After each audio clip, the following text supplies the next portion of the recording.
நான் முதல்வன் residential coaching centre Tamil Nadu அரசாங்கம் நடத்தும் இந்த கோச்சிங் சென்டர் வருஷா வருஷம் நிறைய ஸ்டூடெண்ட்ஸை செலக்ட் பண்ணி அவங்களுக்கு இந்த UPSC civil services exam, railway recruitment exam, staff selection commission exam, banking exam இது மாதிரி எக்ஸாம்ஸ்லையும் கொடுத்துட்டு இருக்காங்க. அதுபோல் இந்த வருஷத்துக்கான ட்ரைனிங்கு 1000 ஸ்டூடெண்ட்ஸ்க்கு கொடுக்குறதா பிளான் பண்ணியிருக்காங்க. இது ஒரு 6 months இன்டென்சிவ் ட்ரைனிங் ப்ரோக்ராமாக இருக்க போது, ஃபுட் அக்காமடேஷன் எல்லாம் ஃப்ரீயாக இருக்க போது, separate coaching for banking and SSC ஆர்ஆர்பிக்கு தனியாக இருக்க போது. இந்த எக்ஸாம் வரக்கூடிய மே மாதம் 31 நடக்க இருக்குது.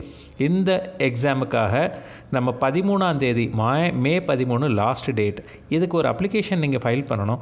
இந்த ஆப்பில் நம்ம இந்த QR கோடு கொடுத்துருக்கோம். அதை ஸ்கேன் பண்ணிங்கன்னா நீங்கள் அப்ளிகேஷன் ஃபில் பண்ணி ஃபைல் பண்ணலாம். இதை பண்ணிங்கன்னா அந்த 1000 பேர்த்தில் ஒருத்தராக உங்களை செலக்ட் பண்ணி ஃப்ரீ அக்காமடேஷன், ஃப்ரீ ஃபுட்டெல்லாம் கொடுத்து ஒரு 6 monthsக்கு இன்டென்சிவ் ப்ரோக்ராம் அவங்களுக்கு கொடுப்பாங்க.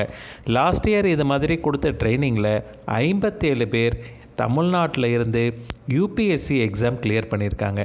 மறந்துடாதீங்க, இந்த ஆப்பர்ச்சுனிட்டியை மிஸ் பண்ணிடாதீங்க. நீங்கள் யார் வேணாலும் நீங்கள் இதில் படிக்கலாம்.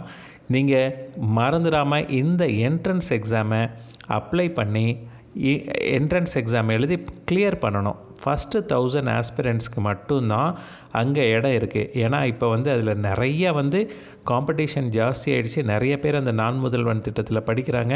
உங்களுக்கு அதில் என்கொயரி வேணும்னா அங்கே நம்பர் கொடுத்துருக்காங்க.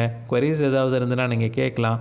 அல்லது அந்த வெப்சைட் லிங்க் கொடுத்துருக்காங்க, nanmudalvan.tn.gov.in அப்படின்னு. மறந்துடாமல் இந்த ஆப்பர்ச்சுனிட்டி யூஸ் பண்ணிக்கோங்க. நான் முதல்வன் திட்டத்தில் நீங்கள் ஜாயின் பண்ணி ஃப்ரீ கோச்சிங் எடுத்துக்கிட்டு நீங்கள் ஒரு கலெக்டராகவோ நீங்கள் பெரிய ஒரு பேங்க் ஆஃபீஸராகவோ வர முடியும்.